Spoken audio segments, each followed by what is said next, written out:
It's ready. Okay, welcome everyone. We'll go ahead and call the meeting to order. If I could, I'd like to read the following. This agenda item regarding citizen comments. This agenda item provides an opportunity for citizens to address the board or committee on any matter that is not posted on the agenda.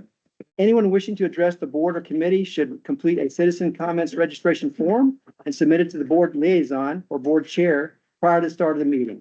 This is a 3-minute time limit for each citizen to speak with a reasonable limitation on speakers on one topic or item with a maximum of 15 total minutes on the same topic item. Anyone wishing to speak shall be courteous and cordial. The board or committee is not permitted to take action on any subject raised by a speaker during citizen comments. However, the chair may have the item placed on a future agenda for action, refer the item to the city administration for further study or action, briefly state existing city policy, or provide a brief statement of factual information in response to the inquiry. I don't see any citizens here to make a comment, so we'll go ahead and move forward then. We could. First of all, want to welcome all our new board members. Welcome. We really want to extend a very warm welcome. Christine, if you could, would you mind giving it a little bit of introduction of yourself? Christie, and I've been on the Parks Board for a number of years. I was told I had to roll off because I expired on my terms. I went to the Animal Advisory Board and I've been there for 2 years and now I'm back here. So I know most everybody here. Well, welcome back. Welcome back, and we're very glad you're back. Welcome. And you go by Christy, not Christine? Christie. Christy, okay. Welcome, Christy. Okay, Deborah Hall? I'm Debbie Hall, and I have served the city on the Senior Advisory Board for 7 years. Welcome. We're glad you're here. So the Senior Advisory Board's loss is our gain. Oh, I'm still serving. She's still on it. Oh, okay. Well, so you're doing double duty, double dipping. Good for you. Thank you. Welcome. We're glad you're on the board. And Christian Gomez?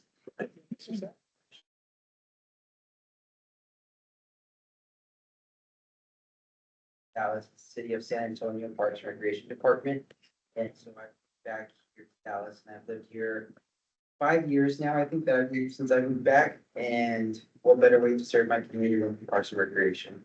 So that's why I'm here. Great. Welcome. So you went to R.L. Turner? But no, I did not. I Okay. went to early college, but at El Central College. Okay. Well, welcome. Welcome to the board. Had you ever served on a board before? Or is this your first time? First time ever. Welcome. I'm glad to be here. We're very glad you're on the board. Thank you very Welcome. much. Does anybody else have any questions for our new board members or any other comments you'd like to make? Okay, if not, I'd like to turn over to Robert. Robert, I think you're going to take them through the. Yeah, just real Particulars? briefly, a lot of you, I know, have been on the board. I just thought it'd be a good opportunity. All of you in your packet had the Division 8, which kind of goes through the kind of the duties of the Parks and Rec Board. And I won't go through all of it, but I wanted to highlight the very last section 2-216, the duties and responsibilities.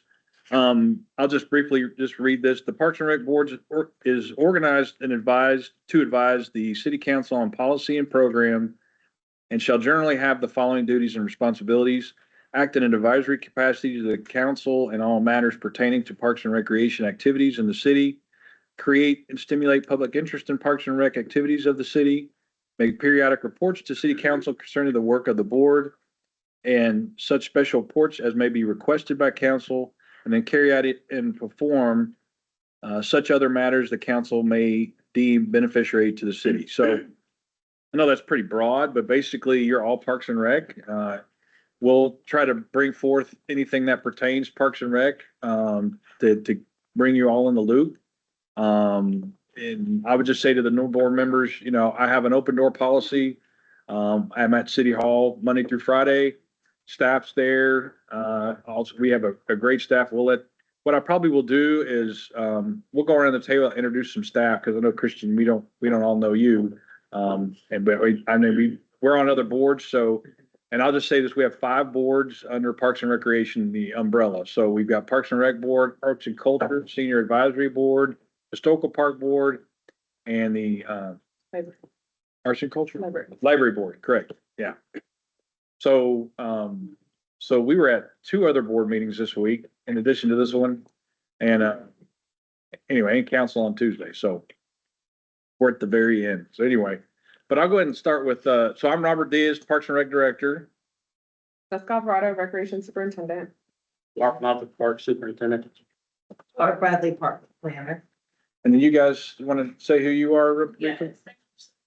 The recreation manager. I'm Jocelyn. I go by Josie, I'm the committee events manager. And I am Linda Galsine. I am the admin over at the Parks Administration Office, and you'll be getting emails from me about your park board packets. That's all I had. Does anybody have any questions on what I went over?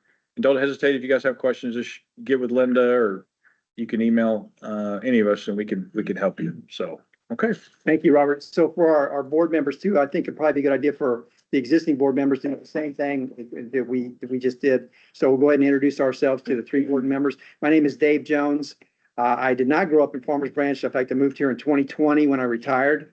But my wife grew up here, and that's the reason why we live here, because happy wife equals happy life. That's why we moved to Farmers Branch when I retired. So, and I serve as chair of the board. Jennifer Nelson Smith, also not a Farmers Branch native. I got here almost 3 years ago now when I became a new first-time homeowner, and then was very quickly on the board after that for the first time too. So this is now my second term on the board. I'm Barbara Leedy. We moved to Farmers Branch in 2005. I been on the Parks Board, rolled off and rolled back on. So I don't know how long I've been. I'm Adrian Young, and I have been in Farmers Branch. We bought our house in 1994. No, 1998. We were at Dallas Christian College serving as dorm parents from 94 to 98, and we loved the area, so we bought a house and stayed. I'm Margaret Young, and I am board emeritus. I was in the park board for about 45 years. Which is how I remember the Farmers Branch. So I've been around a long time. I'm Jan Woldridge. I've lived in Farmers Branch a little over 21 years. I've been on and off the park board for term limits for 15 years, I guess now. And so enjoy it thoroughly. And welcome back, Steve. Yeah, it's great to be back. Steve Stremmel, and I've lived here in Farmers Branch for about 35 years. And compared to a lot of people, I'm a newbie too. I'm only doing my second term now, starting the second term. So compared to everybody else, I'm just as new as you. But so all the board members have introduced and all the Parks and Rec Department have introduced. So once again, welcome. We're very glad you're on our board. Okay, if we could, let's move now. We're going to move to the minutes. And for approval of the minutes, I have just one very, very minor change under the minutes, and that is under A, call to order, the date, instead of May 15, 2025, I think it should read June 19, 2025. Are you making that a motion or is somebody else gonna do that? Oh, Somebody else has to do it. okay, so somebody else want to make a, I'll make a motion that we approve the minutes with the edit of under, called under A to the date being June 19th, 2025. I second the motion. okay, so, and I'm sorry, was there any other changes besides that? Sorry, would anybody else have any other edits that need to be made besides that, just one date? Okay. So, so Jan made the motion and Christie seconded. Any, so approved? All those approved, say aye. Any approve, any don't approve, say nay. Motion carries. Okay. I had just, can I ask a question, or am I out of order by asking that question? Which one? It's under C5, the TEN. What does TEN stand for? I just want to know, to understand what that stands for, what acronym. Yeah, so I had put that under my recreation update, but that is teenager, teen leadership program. Like, So it's not an acronym? It's not an acronym. Okay, all right, okay, good. Okay, thank you. Just curious. Was it TEN or team? It's capital TEN, which made me think it was an acronym, and I was just wondering what the acronym stood for, but it's just for teenagers, so we're all good. Thank you. yeah, Okay, if we could, then let's go to let's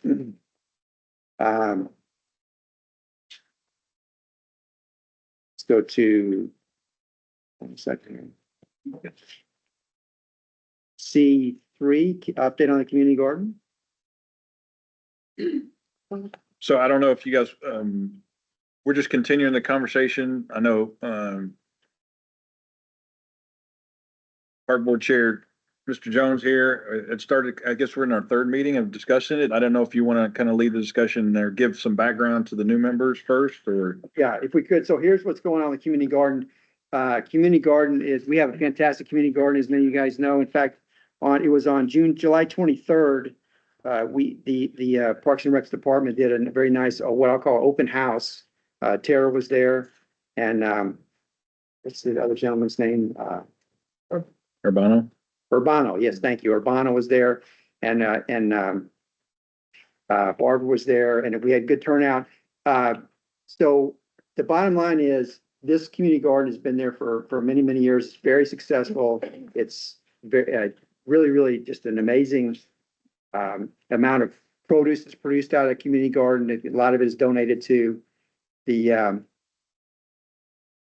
Metrocrest Services in Carrollton Farmers Branch. So the challenge, though, is that the community garden is actually on a piece of property that's not owned by the city of Farmers Branch. It's actually owned by the church that is there. And there was one point in time where there was a concern that the church was going to, that something was going to happen to the church. The church was going to perhaps sell that piece of property, or so when that happened, there were city council members that did some research, and the city council members came up with two potential locations to move the community gardens. Excuse me. And those two locations are, one of them is south of Mansky Library, north of the fire station, right there on Webb Chapel. That is one piece of property that, and now the challenge with it is a sloped piece of property, but that's one that's been identified as potential eventual move. Now, one thing too is, nobody here is saying we want to move community garden. Nobody is saying, hey, let's move community garden. It's something we need to move, but it has been something that at some point in time, we need to at least consider alternative locations. And the two locations that the city council members, or I guess we're also working with the city, have come up with is that's one location, one potential location. The other potential location, I'm still not exactly sure where it is, but it's been described to me as being south of Gussie Fields Waterwork Park. And I'm not exactly sure where that is. So one thing we would like to learn is understand exactly what piece of property they're talking about. But at some point in time, I think it would be good. Number one, let's first identify the two pieces of property. I think we all pretty much can understand exactly when they're talking about south of the Mansky Library, north of the fire station. But we need to understand exactly what they're talking about as a potential site, which is south of Gussie Field. And then once we know the two sites, I think it would be good for the board members to go out and actually look at the sites, and then come back and talk about whether or not you think either one of those is potentially even a potential, could potentially be considered in the future. So that's kind of where we are now. So once again, it's not imminent. We're not saying as a board we want to move it. The city council's not saying they want to move it. They're just saying at some point in time, we need to figure out an alternative location other than where it is now, because of the fact that we don't own the property that the community garden is currently sitting on. Yes, Steve. And I apologize if this has been discussed over the last month or so. But the last meeting I was at, there was sort of an indication that the city was going to stop funding and supporting where it was at, which precipitated this, on city property. Is that, I know they're talking budget right now and everything, but is there any talk, Robert, about putting any money in the budget for the garden? We've kept the funding that it currently has, and we haven't been told to take any funding out for the community garden for this budget, the new budget cycle coming up. So things will be, as far as we know, I mean, budget's not approved until the end of September, but at this point, the funding is going to continue as is. And we'll keep continuing to support like we've been doing. I mean, we've made some changes over the course of the year in regards to some of the logistics and things, but at this point, we're settled, and I think, Barbara, I think things are going okay with the way the operations are going currently. Things are going really well with city staff. Okay. And we're still assisting with applications, I think in The that applications process. come to Urbano, and then he sends them to me, and then I coordinate with the church, and then I do the orientations and the plot assignments and all that, and then I refer all that back to Yvonne. Got it. And then, and also at this point, we're not, and we're still helping to supply, we pay for the water and all that support and any materials and supplies. We work with Barbara and the rest of the gardeners on, we're maintaining what, Wednesdays in the morning? Wednesdays from 8 to 10, Mhm. city staff is on site and as to what materials we need, and then they will be brought in the next week or when available, because there are some things that end up getting on back order. So as far, yeah, that's what I've been directed this far. Funding will continue the same and the support will be as it is currently. So a decision or a move is not like we've got to do something. It's, you know, it's status quo. It makes there are. There was a point in time when where there was a perceived sense of urgency about needing to move, but that is no longer the case. Yeah, and also I'm glad you brought it up too, because if you think about what we went through last year, there was a lot of concern about, you know, cutting back, you know, how can we reduce expenses? And as Robert just indicated, we're not hearing that now regarding community gardens. So, and what we did, just so you know, when you were out, we actually had conversations with each one of the 5 city council members, trying to get their feel for it. And overall support for the community garden. There wasn't a sense, you know, nobody had any issue with the fact that we have a community garden. In fact, they were supportive of it. And once again, in fact, one of the city council members I talked to, the initial conversation was, oh, well, we have to do something. And then she came back later and said, no, we don't. The sense of urgency she thought was there was not there. So I'd say we're status quo, but what we do need to at some point in time figure out, you know, once again, there's 2 potential plots of land. I'd like to get a better sense for the one, because I'm still not exactly sure where it is. And then, you know, we could come back and say, we looked at both of them and we don't think either one of them is good, or we could say, hey, we really like the one over by the fire station. I mean, whatever, you know, so I'd like to say for our next meeting, if we at least have a better sense for where this other piece of property is, and then we can, if we get a chance to know where that is, I'd like to get people to take a look at it and see what you think, whether or not that would or not be viable, once again, in the future. Any other thoughts or comments on community garden? Yes, Christie. Yeah, so what is the name of the church that owns that home? Chapel Hill Methodist. Yeah, Chapel Hill Methodist.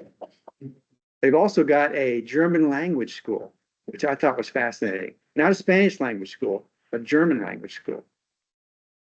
It's been there for quite some time. They rent from the church. The German language school? Okay. Any other questions or comment on C3? Yes. When we were talking about moving, my first concern was how much money would it cost us to, Yeah. if you've got to put in irrigation, find out additional water at that place by the fire station. So when we say, oh, we've got to start looking for other places, if we get to that point, we also need to start looking at the cost and what it's going to cost us to move everything, Yes. because I think it's going to be cheap. So- No, you're bringing up a very good point, which is, so from my perspective, if we stay where it is as long as possible. Yep. Because we got a good thing going, you know, it's working really, really well. And you're right, it would be very expensive, I would think, Well, I have a plot there also. okay. And, you know, every time I go up there, I'm like, how much longer I'm gonna be able to come here, but then again, I'm thinking, how much is it gonna cost? So it's always in the back of my mind to Yeah. get to that point, so. Yeah. That's just my thought, my question. And Thank you. tag on to that, and one cost that the church is taking care of right now is the background checks for all the gardeners. We're paying for that at the church. The city is not incurring that expense while the great. garden is there. That's right. You serve on are you on the board of the church or are you as well? Treasurer for the church. Okay.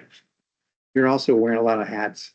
Doing a lot of things going on. Margaret's on the administrative council. Oh, wow. David, I've got a Yes. question. Okay. Are you still pursuing the 503? The 501c3, not currently. Every professional I talk to says if you don't have to do it, don't do it. So as of right now, because our funding appears to be solid, I backed off of that. Good question. Anybody else, any other comments, discussion regarding the community garden? Once again, I thought the event we had, I keep calling it open house on July 23rd. I thought it was terrific. Very well done. Tara was there. Urbano, it was really, really well done. Barbara was there. Yeah, it's very, very well done. Okay, if we could now, let's go to C4, election of officers for the 2025-26 term year. Take appropriate action. So Jennifer, you've been serving as secretary. Would you like to continue to serve as secretary? No, thank you. I'd like to nominate for chair, Adrian Young for several reasons. Is number one is that she knows and is an advocate of the staff on Parks and Recreation. And I've noticed that if there's somebody new, she goes up to them and introduces herself, gets to know them. When she rides around, she knows a lot of them by name, most all of them by name. And I think that's important that she's an advocate for the staff here in Farmers Branch.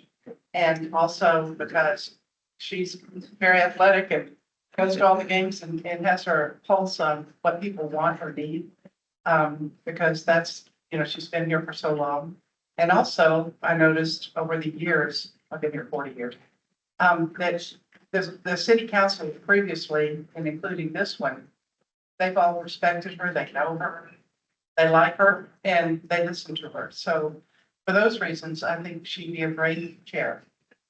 Thank you for that. If we could, hold off on that, hold that thought. First, let's do secretary, okay? We're gonna do secretary, then we'll do vice chair, then we'll do chair, okay? Okay. If we could. So, as we talked about, Jennifer has been serving as secretary. She just said she doesn't want to serve as secretary. So would anybody on the board like to serve as secretary?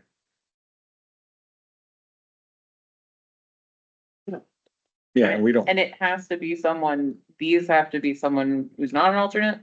That's what I was told in the beginning, well, we don't, yes, well, we don't have to have I think. but any of the positions, to clarify that before we go into all the nominations.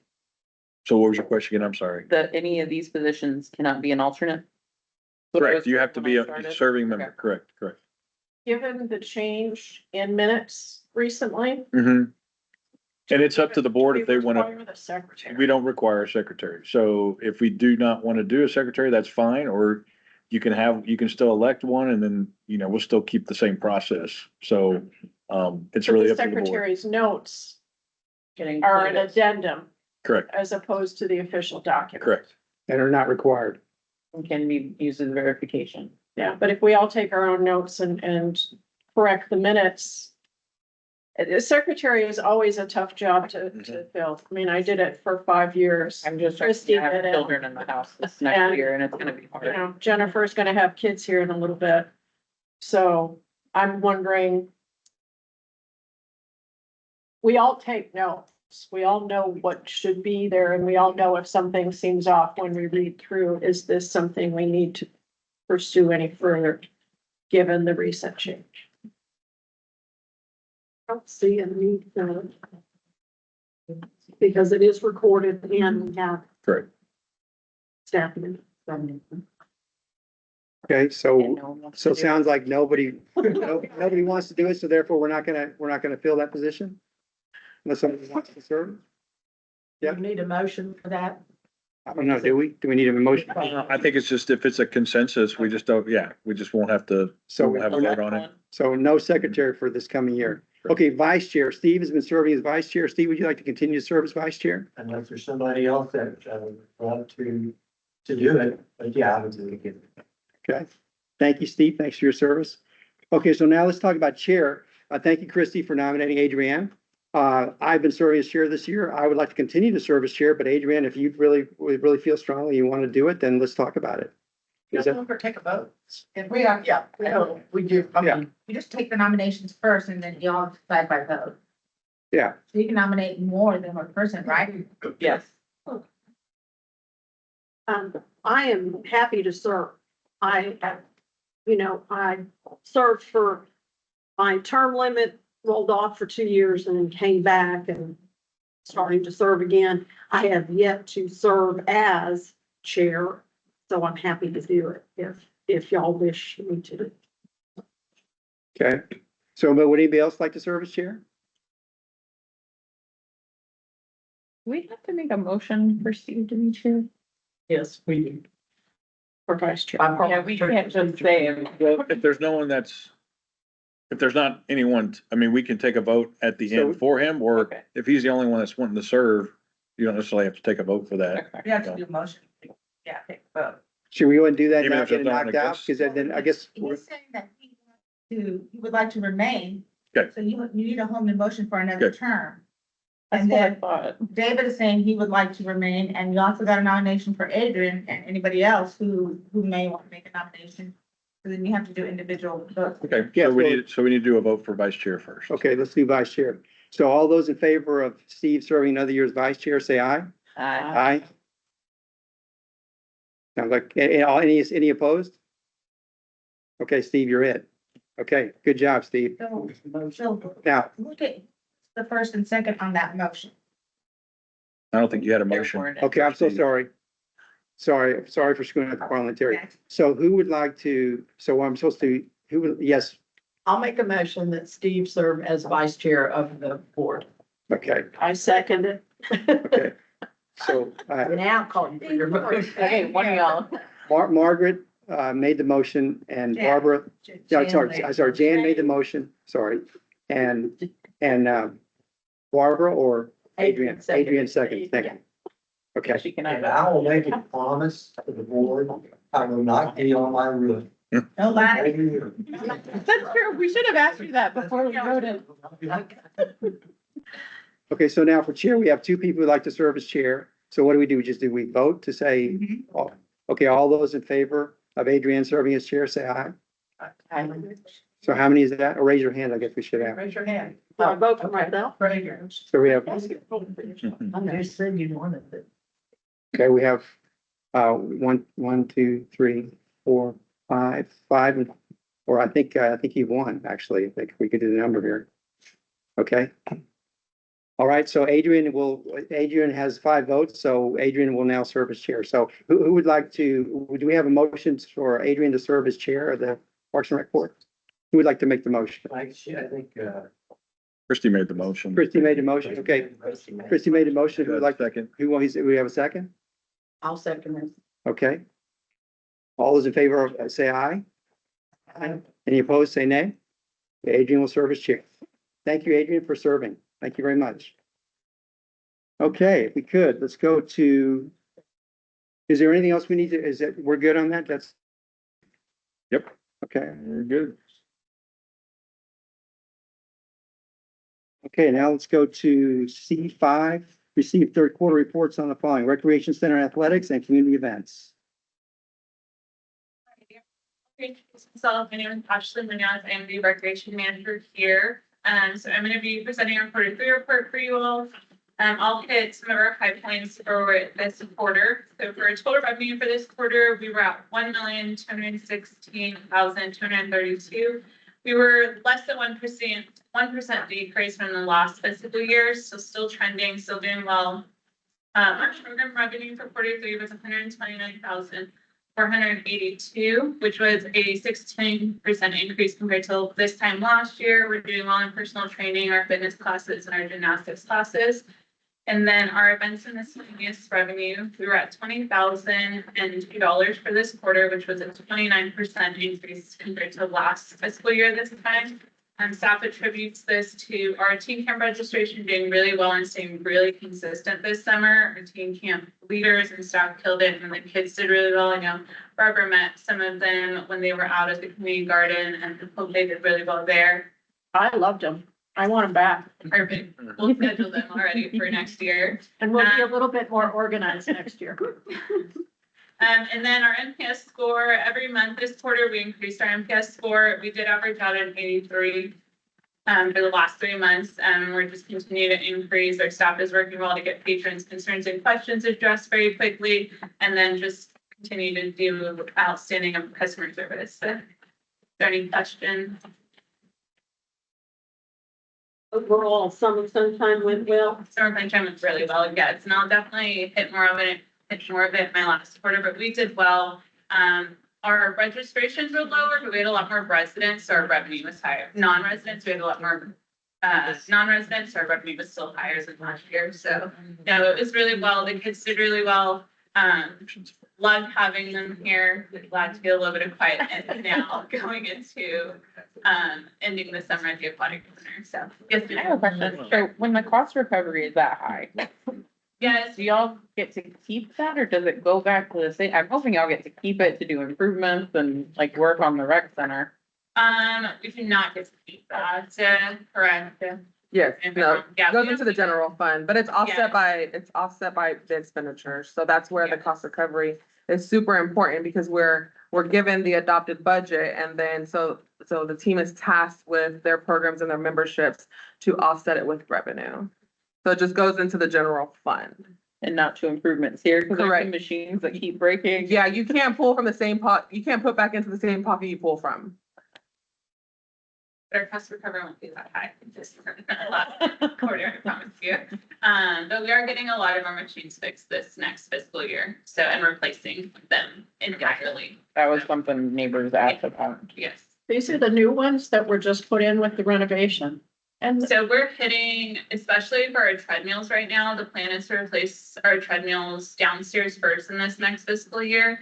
They're just where you have a lot of people that are running, we have a lot of mileage on them, and those tend to be our things that are breaking. So our goal is to, well, it will be, we're replacing the downstairs one in this next FY for sure, and then we'll move our way up to the top. Cardio equipment just tends to not have a longer lifespan than some of our fitness, like weight equipment. So, It's end of the lifespan for those Yeah. cases, yeah. Any questions for Ashley? Thank you. yes, ma'am. Thank you so much. Thank you. Okay, if we could, let's go to, community events. I'm Jocelyn Avina, I'm the community events manager. I do also go by Josie. So during this quarter, April through June, we hosted our first events review subcommittee. Our first meeting was held at City Hall with our other committee, Gateway to the Globe. So both committees held the wrap up for Gateway to the Globe. So that was really nice to start off strong by giving feedback and any critiques for Gateway to the Globe. All the meetings held after that have been assigned with homework assignments to gather feedback for past events, current events, and future events. So the subcommittee has been a great success in implementing ways to plan our future events. So that's been great. We also hosted our first fishing fun event. So by first, I mean, it was transferred over from the Branch Connection this year to the events team. So it was our first time hosting it and it was a great success. This event, it did not generate any revenue due to it being only 2 hours and it is a free community event. So we held a food truck for the first time. We also enhanced our kids zone by adding face painting. We did a different tournament fishing style where everyone kind of won something as long as they fished. We also did a different raffle system as well. We also included, we also restocked the creek with bluegill, catfish. We had a worm bin. We had free bait at different stations as well. The expenses stayed right under 15,000, which is the allocated budget fund for this event. As for sponsors, we had our traditional 4-season fishing trip guided trip that was sponsored by Russ. We also had 2 Farmers Branch businesses, Salad and Go and Jen's Donuts, sponsor breakfast and lunch for staff and volunteers. So thank you to those businesses. The weather was raining throughout the week, but the date of it did not scare the attendees away because it was sunny, it was great, it was fresh in the morning. And the attendees was 3,000. Our Blazer AI that calculates cell phone technology tracked 2,200 attendees. So that's not calculating like all the kiddos and the young teenagers that don't have a cellular device. So it was right on track with 2,200. So that's great. The event keeps increasing in attendees. And it's a tradition to Farmers Branch. And as for the conclusion, we also were in planning session of our NRPA pop-ups to celebrate our Parks and Rec month in July as our Independence Day event. So that's kind of how we wrapped up our quarter by just hosting and planning those NRP pop-ups that Jessica will update here shortly. Any questions? I don't have a question, I just have a comment, from the meeting earlier this month. In July, they did 25, I didn't know what a pop-up was, so I had to get down and raise my hand and say, what's a pop-up? But they put on 25 events in July, it's almost one a day, when you take out Sundays. And, so the work that your staff and those that helped you put that together, I think it's just incredible. To have that kind It of took our whole energy. department. Yeah, but to have that energy and that commitment to do it, I think is remarkable. That's great. Jessica will update you guys shortly on those. Do we know how the attendance this year on Vision Fund compared to last year? So it was right almost the same, so that's good. So it did not decrease. Do you Jo- anticipate the budget for 2026 for Fish and Fun remaining the same, or are you gonna have Yes. to increase it to accommodate? So we requested a flat budget for that. Okay. So Jocelyn, thank you so much. One thing that just in terms of reading about this, I learned was this Placer.ai, and maybe everybody here already was well aware of that, but it's a technology that enables you to ping the cell phones that are in the area. So the reason why we have 3,000 people is because this event has a lot of little kids, so little kids don't necessarily have cell phones. But I just thought that was fascinating, the fact that you can use this technology, this Placer.ai, and what they do is they have a net around a particular area and they're just pinging the cell phones there, and that's how they come up with the number, which is, I learned something from doing that, so it's pretty fascinating technology. It's like the radius of the event itself. So it just calculates what's around City Hall and like the Gussie area. Right. Thank you very much, Jocelyn. Thank you. Thank you. Appreciate it. So next we go to C6, receive the Recreation Division update from Jessica. Yes. Jessica Alvarado, Recreation Superintendent. So one thing I wanted to, couple of staffing changes we've had. Jocelyn has a new events coordinator. Her name is Molly Martinez. She's not here today. She will be joining us in September, along with Amanda Bailey, who is our newest recreation and aquatics coordinator as well. Her first day is this upcoming Monday. So we are going to welcome both of them to the September Parks and Recreation Board meeting. In addition to that, Paul Macias is no longer with the City of Farmers Branch. We are looking to get that job posted very soon. And in the interim, Ashley is assisting with overseeing those operations at the Aquatic Center, with Eliana Vasquez, the Recreation Assistant Manager, assisting with operations here at the Recreation Center. So that's some staffing updates that I wanted to provide to you. We did wrap up the NRPA month of July. It was a fantastic and very fast-paced month. Originally, when I brought the idea to the team, they all were like, "You are crazy," but all the work and kudos is to the team. I had no part of any of that.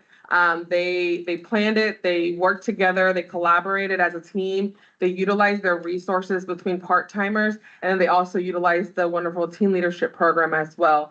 Because as we all know in the Parks and Rec world, it takes time and momentum to gain attraction. And so with this, we do plan on next July because every July is the celebration of National Parks and Recreation Month. We're going to scale it down. We're going to be able to put more effort into a few more events. This year was an anniversary year, and so we do in Farmers Branch, we do it big. And I feel like the team did that. They went big and they put that true Farmers Branch stamp on Parks and Recreation for the entire nation. So kudos to the entire the rec center team, the aquatic team, Ashley and her team, the events team, Tara, the parks team. We had a parks intern. There were a lot of hands that helped coordinate and put all this together. So kudos to them. But next year, we're going to basically take a few of the highly successful ones and implement those into next year's program, regular schedule programming.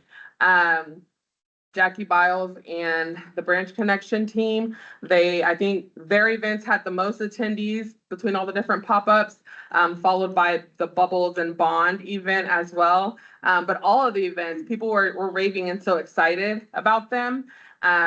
We didn't have necessarily a budget for this, and so we did a lot of the programs during staff time, so that way it wasn't necessarily nights and weekends where that cost then goes up.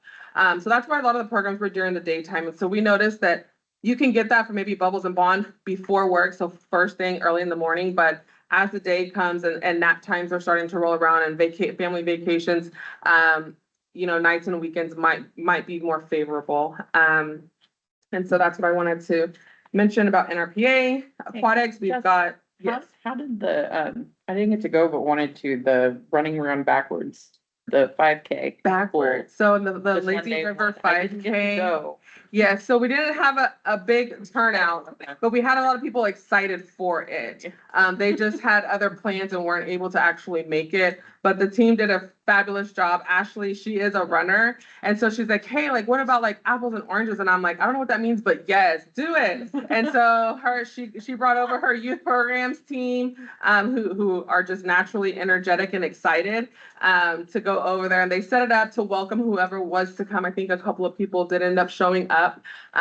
But that is one that we definitely want to stick. So it wasn't one of our high turnouts like the Branch Connection, but it is one that is going to stick. I figured that would be one for fitness. Oh, for sure. Friendly. We're Yeah. gonna try something different next year, have different levels and stuff, but like Jessica said, it'll be a good program if we continue to tackle it. Yeah, yeah. And then I think at first they were kind of charging, so I think that kind of time people were like, oh, the rest of these are like free, but this one you're charging. So Ashley was like, can we just like not charge, make it a community thing? And I'm like, What if yeah, you didn't charge those participating in the actual running? yes. But So we If didn't. you're not gonna yeah. run, then, Yes. We took didn't. the cost away. okay. Yes. Yeah, we took the cost away a few weeks before, and we'll probably do that next year. We just want to get momentum with that one, For sure. because it's really fun and really hard to. Yes. Aquatic Center, they have, Ashley knows the amount of days. How many days do you have left of the season? 5 5 days Five. left of the outdoor season.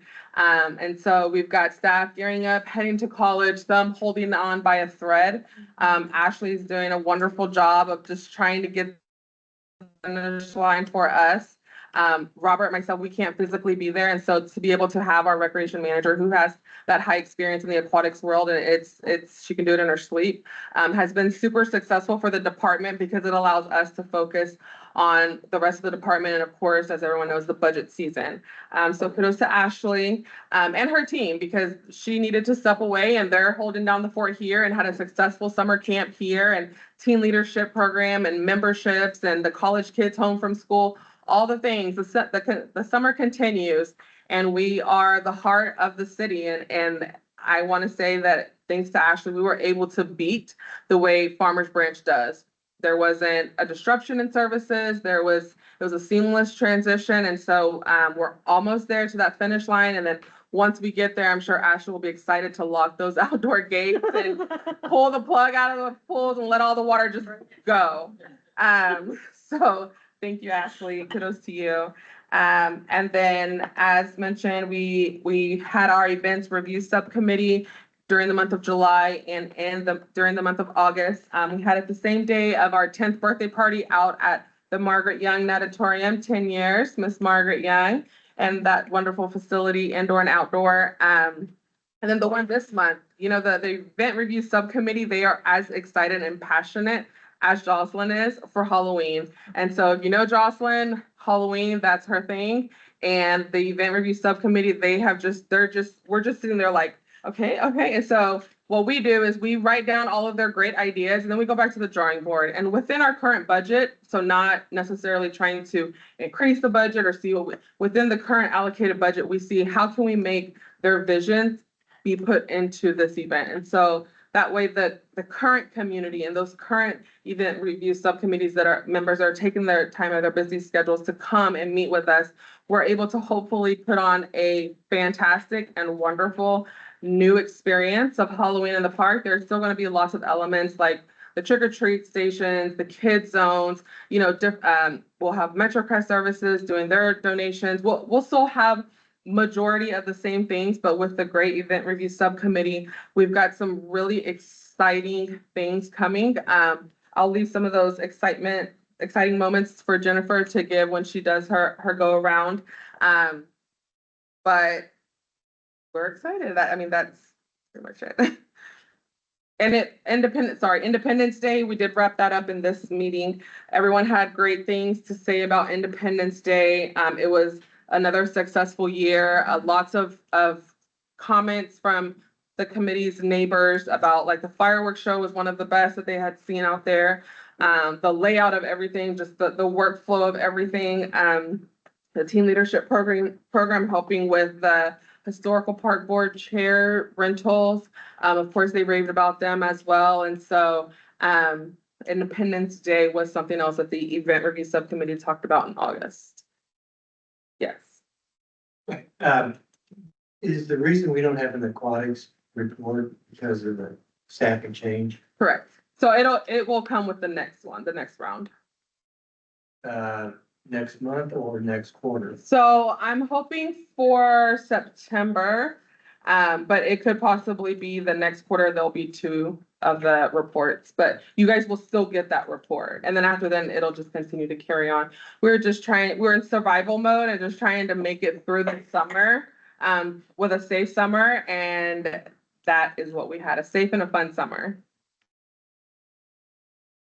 Actually, did whatever the power outage caused problem at the natatorium, has that been fixed or? Yes, ma'am. We're all good. Yeah, All right. we're all good. Somebody said to me this morning it shut down for a while and I wanted to hear Yes, what you have ma'am. to say. It shut down yesterday. The power went out around, like 11 something yesterday and didn't turn back on until late afternoon, and to keep everybody safe, we had to get Ken's back up.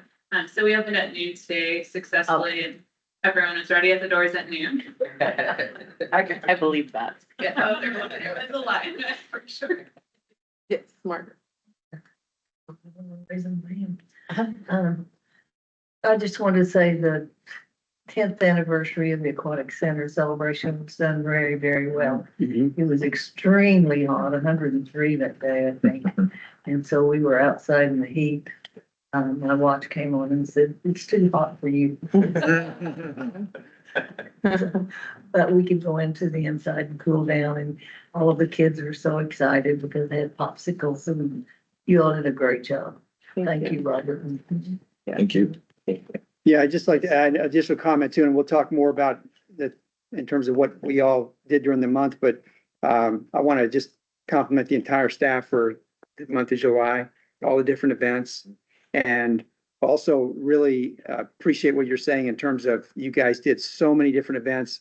We'll talk about it when we get the feedback, but I like the fact that, or I think it's very smart what you're doing is next year to scale back because once again, Tara was there, and Robert Pittman, Ross Pittman, did a fantastic job. But there wasn't a whole lot of engagement with the community in terms of, so I really think that's a really smart thing to do to scale back. But everything you did was really, really, really very impressive for the whole month of July. And I know it's team effort. And Tara was at the 3 events that I went to. So thank you, Tara. Thank you. And you really did a nice job. I'll pass that on to the team. Okay. I did have one more thing. Okay. On September 2nd, at the council meeting, you will see Robert, no, actually you don't have a presentation, but we have an agenda item going for the replastering of the indoor pool. And so we met with the vendor today who won the bid. And so that will be going in front of council to get the bid awarded. Once it's awarded, we will get together as a team with Ashley and Amanda Bailey to determine what's the best course of action on closure. We will over communicate as what we do through all the different channels as well as in person. It won't be any time like within the near like 60, 90 days. It'll be more further out later this year, early next year possibly. That way we can really saturate communication because we know how important that facility is to our community. Winter. Yes. Yes. Any other questions for Jessica? C9 is where you want me to talk about the subcommittee. Okay. I Okay. have a tendency to take people's shine. So I didn't want to do that to Mark. Y'all start putting me before her. We could resequence it. Okay, if we could, let's go to C7, receive Parks Division update. Mark Moffett, Park Superintendent. Wanted to inform y'all that on Ford Road, we've been working diligently with, street department, trying to figure out a way for parking for the venue and things like that. We had a contractor start 2 weeks ago and they are working to get it re-topped. They're putting new actual true curbs. There really wasn't a curb defined there. It was just pretty much a concrete ribbon to hold asphalt in. Historical Park side and on the resident to the east, there will be actual curb line, and on the historical park, there will be a true sidewalk 5 foot wide that people will be able to walk on, and you will actually have a true dedicated parking lane along that right of way on both sides. Then we'll come in there, we gotta redo the irrigation, and we also have to take care of landscape and grass and things along the right of way, get it, start looking a whole lot better than what it does at the moment, so. Are we losing trees to the road? We lost 2 trees that were older trees that were already starting, had rot down at the bottom of them. And that's the only 2 that we should be losing out of the whole project. And they were within that 5 foot sidewalk. And the decomposed granite sidewalk that's been there for so many years, we kind of want to get away from that and get the sidewalk where when you step out of off your car, you actually have a sidewalk to walk on instead of a lot of erosion that was occurring along that roadside. I'm just trying to figure out the exact location of this. I know Ford Road. Ford Road's between Farmers Branch Lane and the bridge. Yeah, Yes, ma'am. but where on Ford Road? On Ford Road, from Farmers Branch Lane to the bridge heading south, they will pretty much call it a road diet. It'll be 1 lane with 1 designated parking lane the whole way down. And then coming north, it'll be the same way. Okay, so from the bridge up to the historic park, Yes, ma'am. on both sides? Yes, Is that- Where they normally block it off for events. What, Oh, okay. do you have the layout? I don't know if you have that layout. If you can pull up. Yeah, just pull up the map. Everything north of the bridge that's down at, Can we blow that up? Yeah, she's getting it. There's the master of GIS.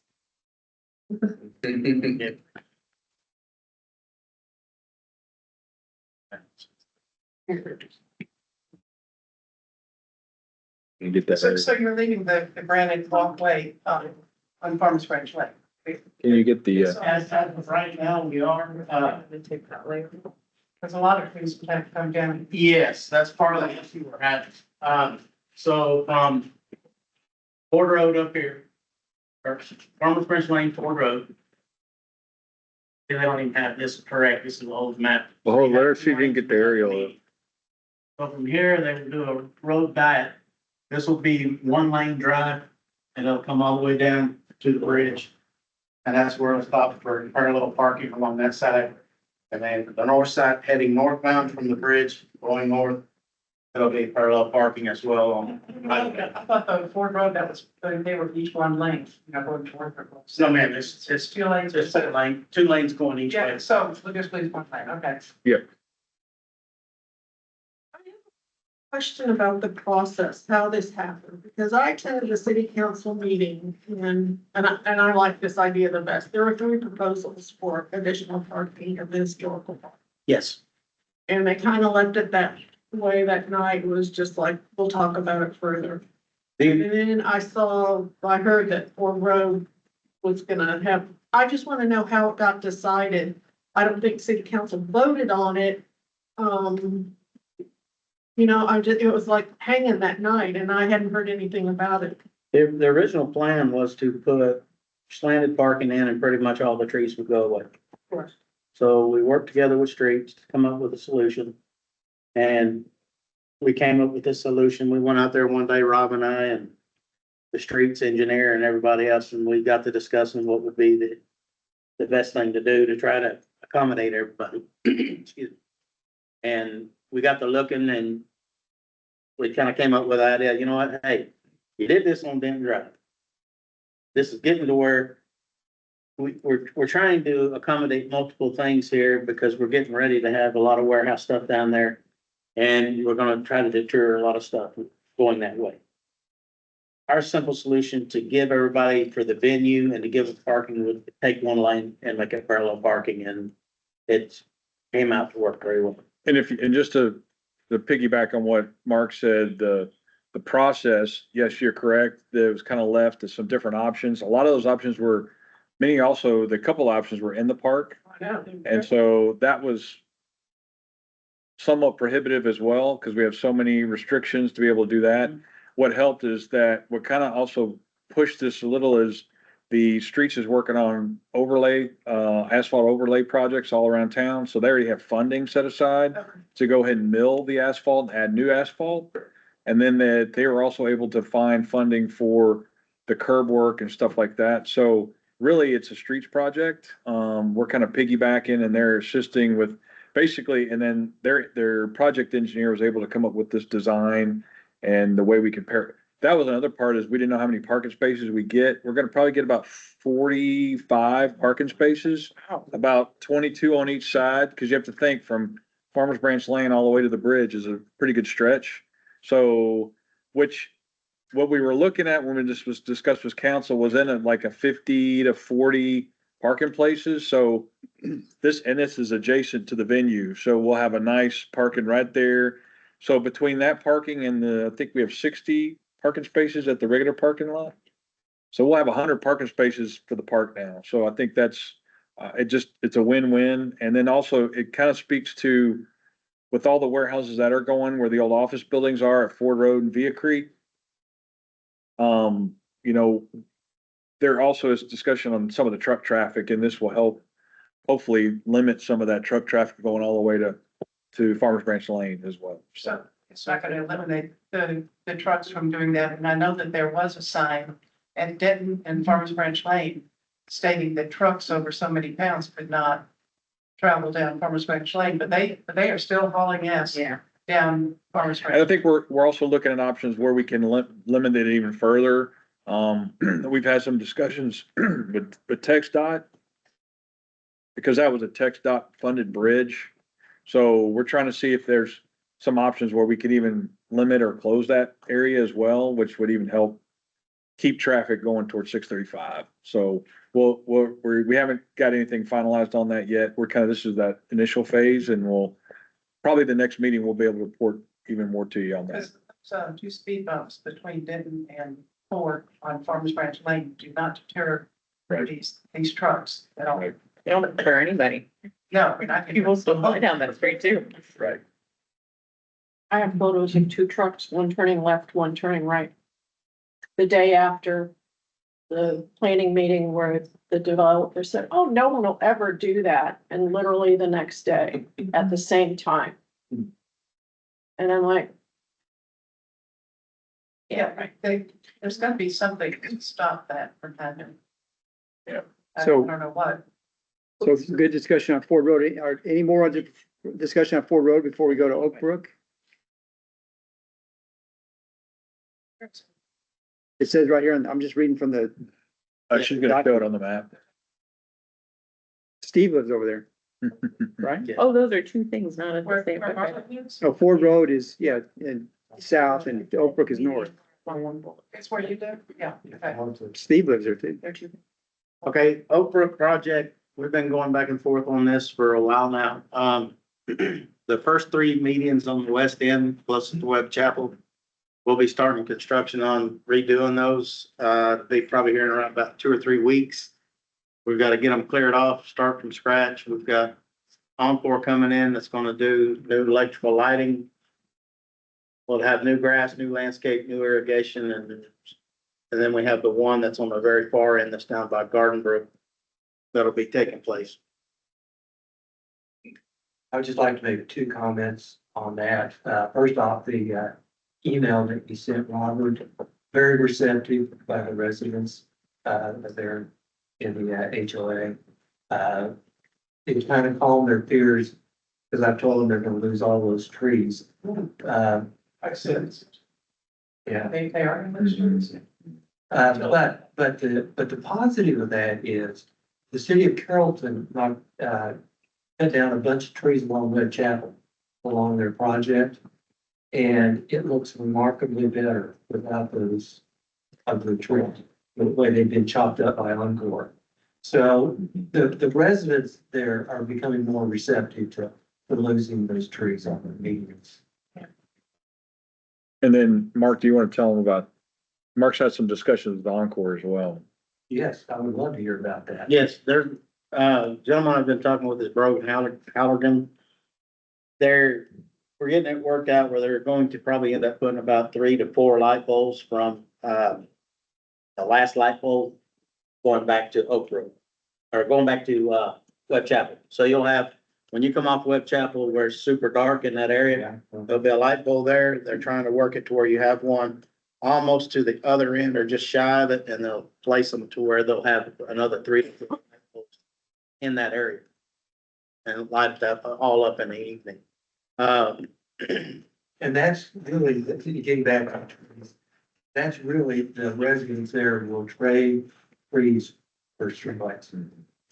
And that's, so I'm glad Encore is on board to do that. Yes. That's I fantastic. mean, we hate taking down trees, we really do, but unfortunately, to be able to take care of and do some of these things and make these upgrades, the roots that are on these trees that they're just covering the whole thing, we can't get down to do the bores to get under the median the way that it needs to be without being way off from where it is.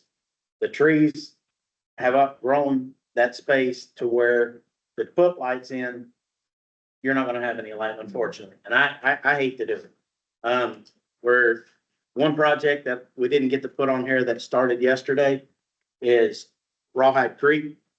We just ran across this yesterday with, I'll go ahead and share that. This project is widening of the sidewalk, and it's coming from Josie to Tomfield, back to Josie, those 2 panels there.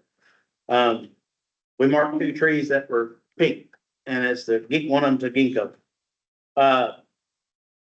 The lady, she questioned it. We got C-click fixed. She wanted us to run it through this one straight area. Unfortunately, for one, we have a water line, we got electrical, and that actual tree is rotted all the way up. Don't really want to take it, but we are going to plant whatever we take out. And this tree, it's severely rotted. So we explained it to her and she was somewhat fine with it. But this new pathway that we're putting through Rawhide, working with, again, street department and trail system. You're going from an 8-foot wide sidewalk to a 12-foot to accommodate the amount of use that people are using it, bicycles, and to make enough room. As they put this new trail in, what gets taken out will go back in. Unfortunately, some of them are a little older trees, but we will take care of what happens. How many caliper, trees do you think you put in? Because putting a little tiny one in. We're looking at everything from 3 to 4 inch tree on up. We're not going to put in 1 inch trees or 2 inch trees. It'll be. Do you think that's big enough? I don't think so. Well, when you start going in and trying to put in an extra large caliper tree, the amount you have to take care of it and get it to survive is where we run into a problem versus where you go with a 3 to 4 inch caliper tree. We'd really like to plant them in the fall so they don't get burned up. They have time to establish before spring starts kicking off and grow into what they need to be before they get that hot Texas sun hit. And I've been told similar thing for another project I've worked on is don't go too big as much as you'd like to because it's less likely to survive. Well, how long's the dog park have? We still don't have shade. Those trees are still, little tiny things. It's sad to see it become industrial rather than a park. The bigger trees are a lot more expensive too, aren't they? It's not. Well, they're really expensive if they die. They tend to just not survive when you go to say, years ago, a lot of people used to go out and they used to get a tree spade and everything else, pick it up, move, okay? You got a lot of places that would go in, bring in a crane, they would actually hand dig, put a burlap sack around them, and an actual crane would move these trees, and we're talking trees like this. But there's not a whole lot, they don't seem to make it as good as a 3 to 4 inch caliper tree when you're going to plant it. Yeah. We haven't had good enough luck. We've changed a lot of our strategies now where, say, used to see us having gator bags on things or have to rely on somebody to go by, fill that gator bag up to keep that tree alive. Well, we're trying to, anytime we put in a tree, even if it's a rotary sprinkler system or a pop-up system, we at least try to tie into that line for the first year and put bubblers on it so that when we run that system, it keeps that tree alive. And it gets the water. There's no excuse of why that tree doesn't get the water it needs. I haven't seen that around, where they got put in trees. So maybe that's something new to do. That's good. So was this part of the city charter as far as, you know, the planning that we did how many years ago? Is this all part of that or does it keep changing? Which part? I'm sorry. What's that called? That huge document. Parks Master Plan? Yeah, the master plan. Thank you. That has been changing. We're in the process of making another one right now. I sure would like to be on that committee.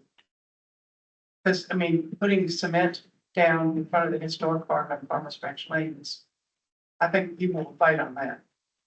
I'm just saying they will, because we fought sidewalks for years.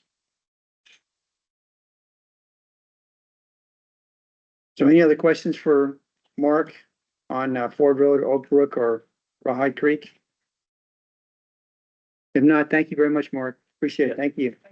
Okay, if we could, let's go to C8, receive Parks and Recreation Department departmental project update. Okay, so this is to receive an update on the Transform Squire Park Public Outreach Program. And just to provide some background, for the new members as well. This is located in Squire Park, which is a Bellwood Park neighborhood. And it's about 1.4 acre site. And what we did was public outreach to find out what the park users in that area would like to see their park develop into, or revitalized too. So with that, we opened up outreach from April 15th to June 25th, which we did an online survey, online meeting, roundtable meeting, and a site meeting as well for the 25th. And from there, from the survey, we got about 149 responses on the survey, and we had about over 99 participants within all those events that we hosted as well. So August 19th, we took that feedback to City Council for them to have an update to understand what the findings and facts were of this event. And they gave us directions to come back with some concepts and menu of pricing for the different items that the citizens want to have based on our survey. So that would be a walking path, splash pad, keeping the court as well, and just kind of updating some of the park amenities within that park. So that kind of is where we are right now. Probably we'll go back in October with maybe a kind of a design proposal, not concept, but getting that,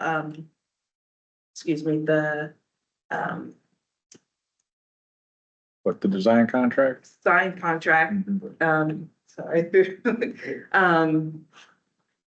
For us to see what we will do in the future. So that's where we are with Squire Park. And then also too, in the packet, you may have seen, here, click here to view the project status map. And this is just for, some of you are new, this is where the park projects are gonna be located. We have a couple that are on this site. While you're getting it open, can I ask a question? Sure. So you had a high volume of the local residents looking for the splash pad? So I know that was kind of questionable on it possibly becoming a destination park then, if they had a water feature. Yes, a lot of them, so we did, the facilitator at the June 25th meeting event. That was like one of the highest things out of the bucket challenge, which they put money into a bucket. And that got the most money put towards that amenity, but in that one Interesting. event. And then on the survey, it was up there with the walking path. So. Interesting. I'll just follow up on that. We did go over the results from all the outreach with council on Tuesday at the council meeting. Overall support for the park and the direction. Splash pad came up and 3 of the 5 council members are not supportive of a splash pad, but they did say they wanted to see some pricing on it. So I think that what we'll look at doing is when we get into design, and we'll be bringing those designs back to you all to have you look at those, but we'll probably have it to where it's could be part of a, some type of water feature, but there'll be a cost with it as well. And so when it gets to, before we go out to bid, we'll finalize and we'll bring those items back to you all and the council then to decide, okay, is this worth having? Is this cost too much?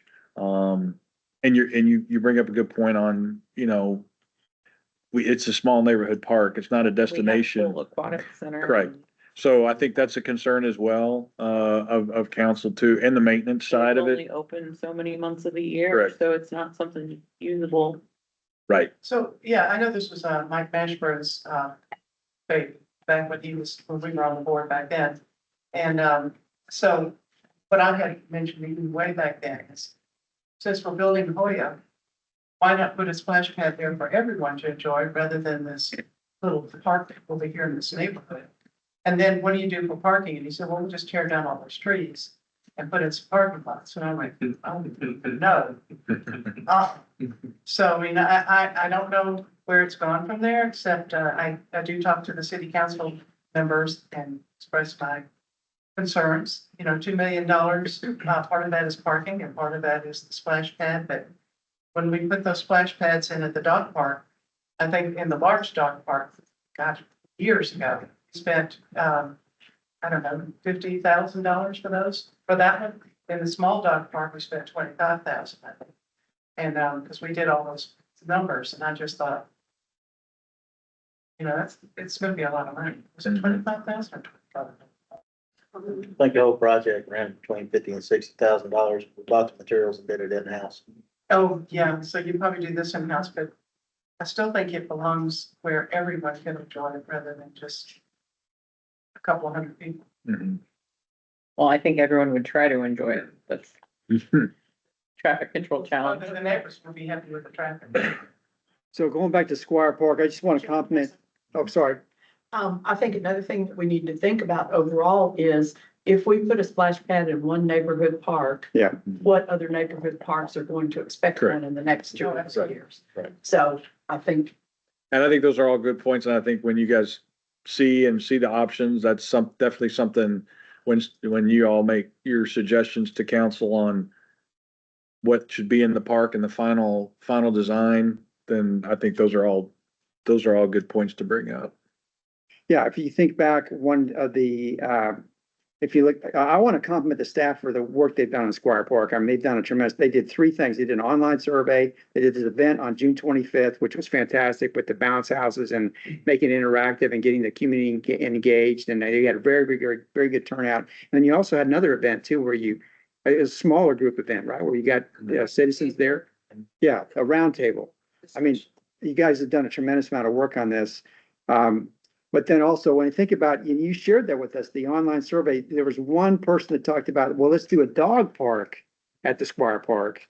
And thankfully, we're not heading that direction because we have a world-class dog park right here. And to your point, someone made a point earlier about if you do one at this one, then you're gonna have dog parks all over the city. So at some point in time, I mean, I just want to compliment the staff on what you've done in terms of you're really sincerely trying to get input from the community. I love that that's why I was curious, like, was it high feedback about that? Cause I was shocked. We were shocked too. I mean, to be honest with the splash pad, those things, the figures and stuff, and I know that you were part of that, y'all were part of that, and that's been 4 years ago, I guess. Yeah. 4 to 3.5 years ago, after the Hoya deal and everything, that we got it pretty strong from the neighborhood. They did not want that, but 2 years and a half later now, 2 years later, we're seeing it in this survey, and we can tell where everybody was that took this survey because they shared their addresses and things. So it was, I don't know where we're going with it. So. Yeah. That's hard. But we would vote on recommending it, wouldn't we? Correct. We'll bring design back to you all and have you look at that. And probably, so if we get a design contract probably in October, I would hope, early next year, we'll be bringing some draft designs to you all to be looking at. Yes, Steve. It's a little different question, but I apologize for being out of the loop, but what are we at on Dutch Village? Waiting to get the equipment here. Okay, so we don't even have the equipment yet? No, we don't have the equipment yet. That's kind of what the holdup is. Once the equipment comes in, then you'll see a lot of production out there. It's just, we're still waiting on it to be shipped in. Okay. Thank y'all. Yes. Any other comments regarding? I think she wanted to go through the project dashboard real quick. Okay. Oh, yeah, she got it. Alrighty. I distracted us with splash pad. That's all right. Took a while to get it up. Just so if you want to see like kind of updates on what different projects are happening within parks, they'll be on this dashboard. In here, we have like Dutch Village Playground, just talking about that, just showing the site, which probably in September, there should be something happening within September. Gussie Gussie Field Waterworks Park, We Go Around has been installed. So it's out there for anybody who would like to use it, see it. And then Mercer Park, we're still going through the process. You should see something on the radar soon again of next month regarding Mercer Park. And then again, Squire Park here. So, and then there should be some new updates next week. So look at it the following week. And then there should be some more updates as well. That's So I drove- really good, Tara. I drove by Mercer, last Saturday and I was it had been a while since I'd done that. I was just impressed about all the new housing that's gone up there since the last time I went through there. So it's really starting to fill in. Well, the parks staff, they've done an excellent job of keeping up our parks. I mean, outstanding. And the nature preserve all of them. Any other questions or comments for C8? Thank you, Tara. Thank you very much. So now we go to C9, receive an update from board members on parks, programs, events, or facilities attended in the city of Farmers Branch. I know we had a lot because we had a lot going on in July. Does anybody like to share things that they did during the month? I did, several things, did the community garden, did the bubbles. And that was great. And I got a chance to go see the We Go Round.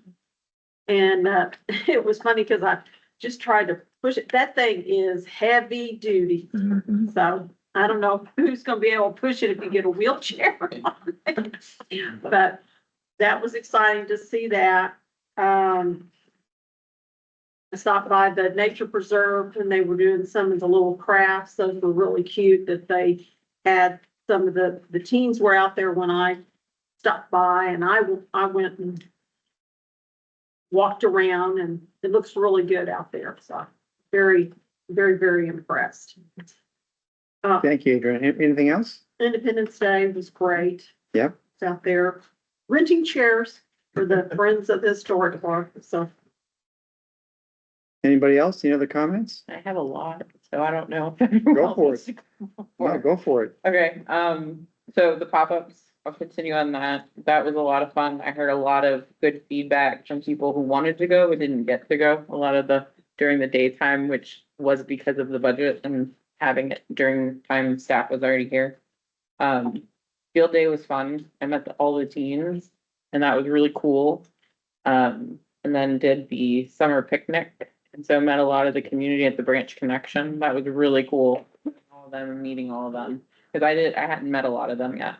And then I did the 10th anniversary, event and that was really cool to go in. I think I was the only one who actually went swimming.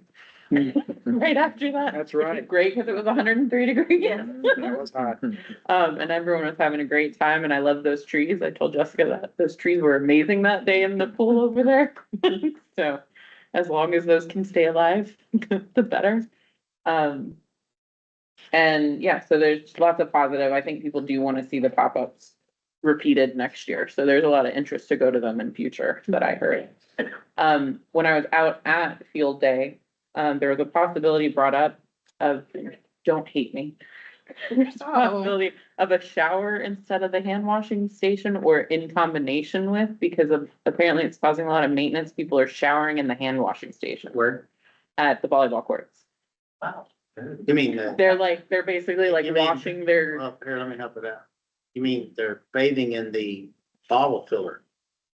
So it's a bottle, I thought it was a bottle It's a filler and then I bottle was told it was a filler. hand washer. It's not a hand washer, it's not a bath, it's not a shower, Is it's a it bottle getting filler. maintenance issues with the sand in there? Yes, When I it was is. told that it's awful. Yes, it is. Wow.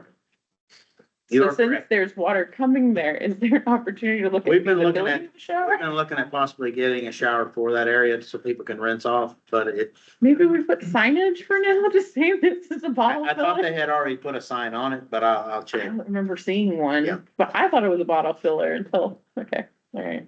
So that was one of the things that came up. And then out at Farmers Branch Park, after being out there now a few times, we have the water fountain station with the dog water bowl and we tell people they can be out there, but I've noticed like dog refuge, because if people don't have their own bags, there's no bag station. So I thought by the restroom and the station, it might be inexpensive to just pop something up. Like maybe not one of the ones on the stand, but on the fence. Yeah. Yeah, then it's in the local area where you enter and exit, and so people grab it before they walk the track, and there's tons of trash cans, so that infrastructure is already there. Okay, then event subcommittee, so we've talked about a lot of things, because I wasn't here and then we were off and then, otherwise, but Halloween in the park, is sounding really cool. I think there's some concern over some of the things kind of slightly changing because of the cost of being, I haven't been there before, so it's hard for me, you didn't want to steal my thunder, but describing We'll the, talk about the haunted hedge and what it, the impact on parks, Where is it? why we're not having the haunted hedge Halloween. yeah, Oh. haunted hedge, that's what it's called. Part of the reason is when we do the haunted hedge, it normally takes us a good 2 to 2.5 weeks, and that's when we also had bluegrass going on. So we opted not to do the haunted hedge anymore because when my guys are out there working for the hedge, they're not getting their other stuff done. And we altered their things to try to still have the Halloween event, but do it in a smaller deal versus taking a lot of our work away from out in the field. So for Jocelyn, we brought up we like together, it kind of happened for a haunted trail. Like people coming out of the buildings and doing a haunted trail area. And so you can kind of theme it, maybe even to things there. So she's playing with that. So we talked about that. One of the members brought up the old princess tent that used to be there, or princess area. So like a more fun area for the kids who get scared. And then having the scary areas kind of somewhere else. And so that way they're the two types of things that people like. And maybe some themed food at the trucks. So she's doing feasibility there. So there was a lot of really cool, good ideas. She really loves Halloween. It's so excited. And I think Jennifer Evans is now going to be dressing up as a character to walk around. And then talks of the haunted creatures walking around. So people dressed up in costume you can take pictures with. I suggested maybe making, if there's a possibility of donations like we do at the Christmas event for Summer Funshine. If there's like really cool ones that you put in a certain area that you can donate to take pictures with them. So Great ideas. One thing I'll add. Halloween's more on my mind than everything else. I'm sorry. Yeah. There you go. No, yeah, go for it. One thing, the actual day of the Halloween in the park will be October, the 25th. It won't be the 31st. So, I think that's a Saturday night. And so there again, if we want to participate as a board, as we've done in the past, that's something we probably need to decide at least next month. Because there's not going to be a haunted house, which is where I think in the past they've always had where the board was at, so.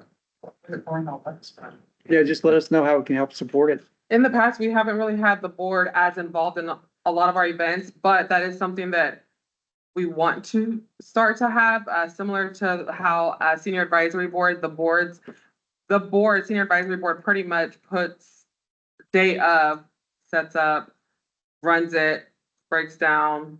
Of course, we're not gonna have you guys breaking down tents. But you. that is something that we want to have the board's involvement in. So that way, when you guys go to council or when you're talking to a council member of the community, you're able to give the full experience. And you guys, I mean, this board is with the other boards, you guys are the subject matter experts from the community side. Well, and there's also, haunted house, it's right. Mhm. We're still doing that. Yeah. Because Jan and I usually go Yeah. and help hold that candy, and that's mostly for younger families and younger kids. Yeah, they actually Non-scary had the thing. sign up at the AAC board last night. So I can ask them to get that to you guys because it's Parks and Rec. Mhm. What's the date on Oh, that sounds familiar.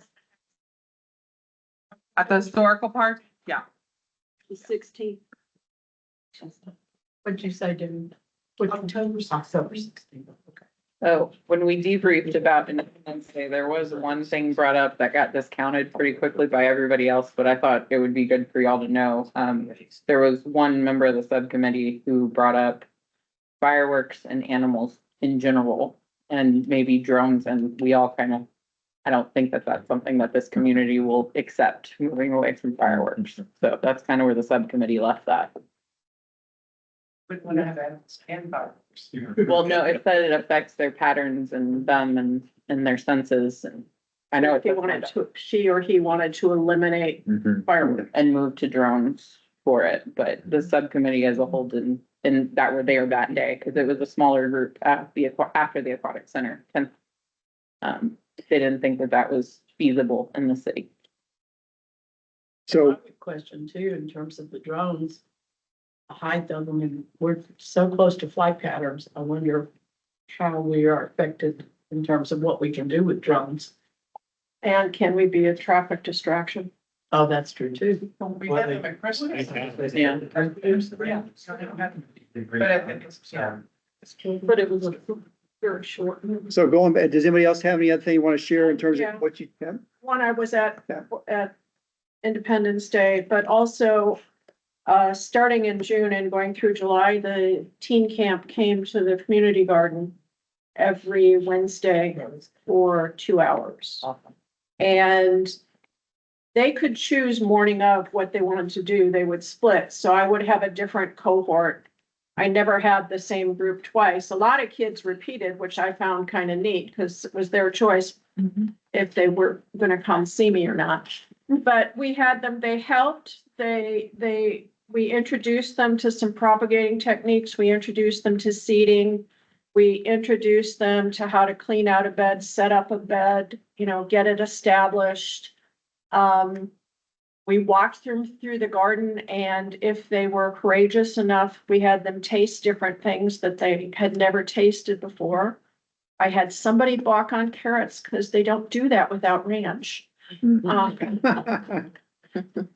But they were wonderful, and it was sort of done on an ad hoc basis because it's, what am I gonna get? What am I gonna do? Now I know what I'm gonna get, and Jessica and I had talked briefly. Yesterday, they have this end of season carnival, which is a fundraiser, and I'm like, well, wait, what if if the kids as a group start fall plants and then sell, tomatoes and peppers and other things that you can plant for the fall as part of their carnival. So they would be tasked in June to start setting this up and establishing these plants and then seeing them through the summer. And then they would have a sense of ownership, and they'd also then sort of see that entire journey. Yeah. Cool. So- That's really cool. But they were wonderful. They were so much fun. It was hurting cats at times, but it was a lot of fun. Thank you, Barbara. Does anybody else have any other comments you'd like to make on things that happened this month? Okay, real quickly, just to recap, things I was involved with. So on July the 8th, I went to the John F. Burke Nature Preserve, in the morning, and then also on July 8th, the Gussie Field Waterhouse, tour. And also, I want to compliment once again Ross Pittman and Tara Bradley because they were involved in both of those. Did a really nice job with that. And also at the Gussie Field, got a chance to see that WeGo run. It's pretty impressive. That was on the 8th. And then the 10th has already been mentioned that the 10-year anniversary and proclamation was really, really nicely done. It was so nice to see everybody involved in that. Also on July 23rd, the community garden, once again, we talked about that with Urbano and Tara, when they did a fantastic job with that, the open house for that. So just really, really very, very impressive. Very impressive. Any other comments anybody like to make? Went to the nature preserve. No, there was not. That's what I was talking about. So the question was, and that's what she was saying, you're gonna scale back. My question, my initial reaction was it was done during a workday, and the question was, if it was done on a Saturday, will we get better participation and engagement from the community? And, but, you know, that's something you guys are gonna think about for next year. Yeah. And same thing with Gussie Field, there wasn't really a lot of engagement from the community, so the question is, what can we do to enhance that engagement? But once again, they talked about the fact that next year maybe scale back, and when you talked about it was 10 years, so maybe we did too many things. But the real question is, as we look to the future, how can we get more engagement from the community? Yeah, I like the way Jessica looked at it because they didn't use a lot of funds to do it. They used staff time during regular staff hours and now they've got people talking about it. So when she does scale back next year, I think they're gonna be better attended. Mhm. Well, and they did a good job on social media, both before, during, and after. So if somebody missed something, it's like, oh, that's kind of cool. I have to remember that. So you at least, and me, the gardener, planted the seed, and you may get increased and improved community involvement. Yes, and we also were looking for capturing that homeschool, you know, we see a lot of that, and it's harder to do that during the school year when most of the children are in school, and so we were able to see some of the people that did come out were homeschool children and families, and so we can capture that and then be able to maybe have pop-ups during the year, once a quarter for the homeschool community. So we got a lot of information and a lot of good input and feedback from the community, whether they showed up or they didn't show up, or it was on social media or sent through an email. I feel like we got a lot to be able to take this as a learning opportunity. There was one group of 4 or 5 kids that came to the lunch out at Farmers Branch. Yeah. So that was cool. And maybe to David's point, maybe we think about one opportunity on a Saturday that can Mhm. engage those people that are working during the week. Right. Absolutely. Because I know there's more cost involved in that when staff's not already at work, but Yeah. maybe one, we're Mhm. scaling back, and then that would give those that didn't have a chance. Any other questions or comments on C9? If not, let's go to C10, discuss potential future agenda items. And then once again, our only request is on community garden, if we get a sense for whatever the location is for at Gussie Field Water, I'm just not clear on exactly what that is. So then once we know that, then we can get Right. feedback on those two. But once again, I want to stress, and I'm repeating myself, so forgive me. It's not imminent. It's not something that's urgent. It's something to be considered in the future. And then city councils that is designated 2 potential locations to be considered. And I think it'd be good for us to be able to get feedback on those 2 locations. Yes, Steve. I have one to put off. Halloween in the park, and Jennifer, Jessica, and myself, see where the events committee is going and see if they have a role for this board to play. And then perhaps we can discuss that at next month's meeting, for Halloween in the park. I'd like an update on Dutch Village. Oh. If there's anything. Yeah. To update us. Hopefully we'll be starting construction. Hopefully, yes. And I'd like to get an update on Mercer too, just to see if there's anything new.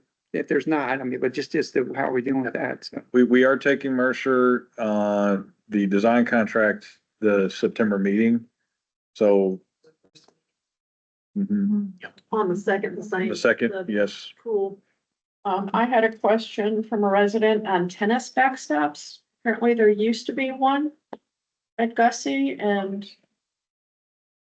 there was storm damage. They're just looking for a place to hit tennis balls. Do we have anywhere in the city? City Hall, is that still there? That's the one that flew down in a storm. We've been trying to get a new board for that. I need to check on that. Okay. I thought we had bought it. Let me double check.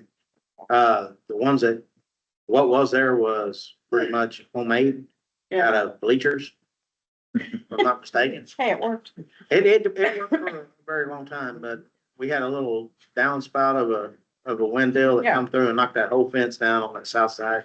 And that's kind of what took it part of it. Trying to find something a little more lighter weight that we were gonna try to get up there, and I think it just slipped through the cracks on us. That's on me. Is there any at Templeton Trails or any other boards anywhere else? I wanna say, Holiday had one, but I might be wrong. Most of them don't have them, and, but Gussie did have one on the south end. I do remember that, just on that one fence. I probably would be better if we moved, if we did put one back up, it'd probably be better on that, the south side, but in the line of the, bathroom, so it's got a little windbreak versus being able to get hit right there at the basketball courts. Okay. Also, on my walks, the marijuana usage seems to be increasing in the parks. And I was looking at maps the other day and the venue in the historical park does not pop. So if I go on Google Maps or I go on Apple Maps, it doesn't tell me that venue 1842 is there for me to go, oh, what is that? And click on it. Oh, I've had issues at work with Google and Apple. They are very hard to get updated. I put Cultivators Community Garden on in 30 seconds. Okay, they made me verify by walking around the property and like Okay, so. triple verify. We'll check on that. I can do that, yeah.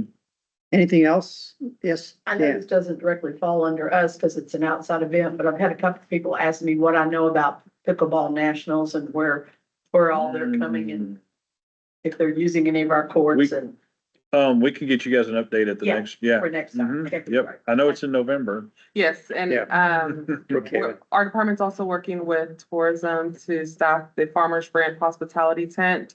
I talked with tourism today. They're gonna send Robert, an email, so we can send some part-timers and staff that's here during the daytime to assist with that. So that way Farmers Branch has a hospitality tent, all the fun things to do in Farmers Branch, and that'll be staffed by our Parks and Recreation team.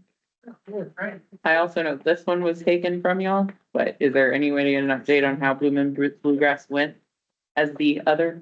As far as I know, it went well and it was sold out, so. What they And- said on the But I council. heard they were intimate crowds. Yeah. Which is a buzzword for small. I had people ask me, so. Walk around. Oh, yeah. What was the question? I'm sorry.